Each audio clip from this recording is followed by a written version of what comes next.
Hello and welcome to TXM TV. I'm Anthony Clyne and today I'm joined by Rob Chittenden. Hi Rob, how are you? Yeah, hi Anthony. Hi everyone. It's great to be back. And welcome back Rob. And also Shaun Duncan. Hi Shaun, great to have you on board today. Hi, Anthony. Nice to see you. Fantastic. And today we're talking about the standard tasks that we do every day at different levels of the company. And at TXM, what we do is we have standard work as a desirable outcome. And every day it doesn't happen perfectly, but at least we have an aspiration and we slowly move towards that aspiration just by having conscious awareness of what our standard work should be. So if you look at this chart over here, what we do is we have different expectations for different levels of the company. So we've got the people that do the work, the frontline employees, they spend a lot of their time maintaining the standards, keeping the business going. They follow standard work, they do standard routines, but they still need to spend an allocated amount of time improving how the standard work works. And of course, the lean people call that Kaizen, which means small changes for the better. And there is a portion of that. And if you look at that percentage, what's that? Probably about 20% of the time that a senior frontline worker should be spending improving the work and not just doing the work. And that takes typically a whole lot of small 2-second lean type improvements where they're just making simple improvements. Department managers spend more time making improvements to the existing process. So up here, these people, they've got Kaizen, but they also spend a lot of time maintaining the standards. And the Kaizen here is also about incremental improvements to the existing way of working to further improve them.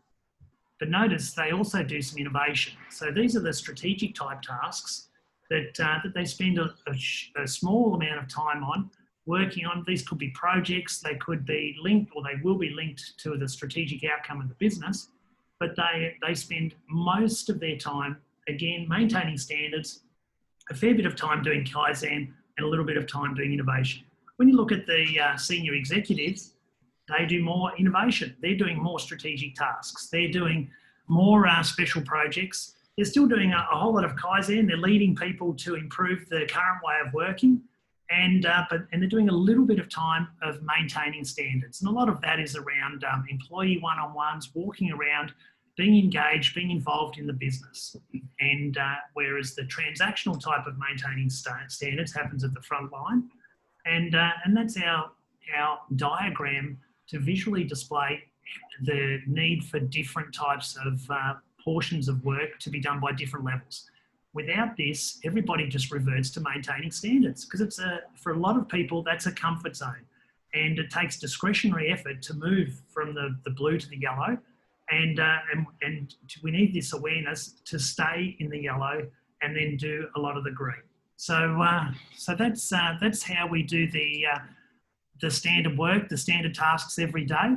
And then to help people do that, they need coaching. And what coaching tips do you have for us today, Rob?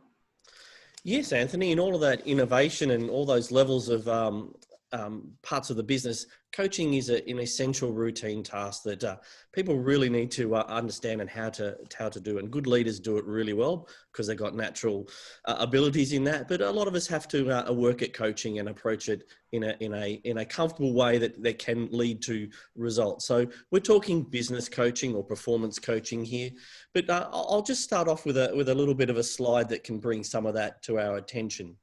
If we look at sometimes we end up with this situation where we're fully armed up and we know exactly what we're going to go coach on, but we're unprepared. We go into it without fully looking at the observable things are, what the facts are, and we just start coaching and off we go. But we can walk right into danger straight away. So a good coach, or the way to think about your coaching skills, is to work with the observable facts and not just your gut feel. You know, we should be just working on what do we see happening and how do we improve that. So that's a way of just thinking about what coaching can be a bit of a trap for us. And I'll start with some of the don'ts. You know, we shouldn't be turning business coaching into a psychological review of every employee. We should keep it pretty general. We shouldn't lose sight of the strategic goal or the operational need that we're trying to fix. What does need to be improved? Let's not overcoach, give people time, or bite off more than we can chew. It can't change the world in a day. And you know, don't search for problems that aren't there and try and fix things that aren't being observed or made up. Try and work on the real things. So they're the main don'ts. And on the do side, you know, let's definitely focus on providing specific task help. So we help people get through an improvement.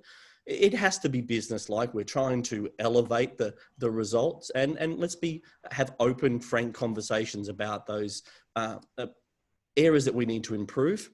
You know, we should always be checking that it is a real issue, you know, and at all times be moderating our coaching. If I just sat and droned all the time, how do I get engaged with that? So a little bit of moderation, make it fun, you know, and then go deep sometimes just go very light.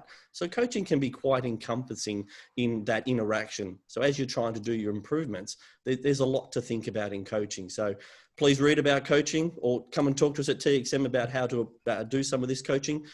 It is a good skill to have while we're doing our process improvements. And Anthony, your feedback on your coaching tips as well. What have you got? Yeah, I really focus on what you see and and I call it a concrete experience. What actually happened, and from that, it might just be a snapshot of what happened at that instant, but you can assume that what happened there happens most of the time, or something very similar, and then you coach on that small point. And it becomes easy and within a boundary of just that incident. But then the leadership response, the standard response, and the coaching then improves that situation for next time. But it applies to a whole lot of other situations, and that's the power of the conversation around coaching. Yeah, I find it's all about trying to find that support around an issue that you're trying to resolve. So get that support there and do the mentoring part of coaching. Very interesting. And yourself, Shaun, how do you find your coaching tips?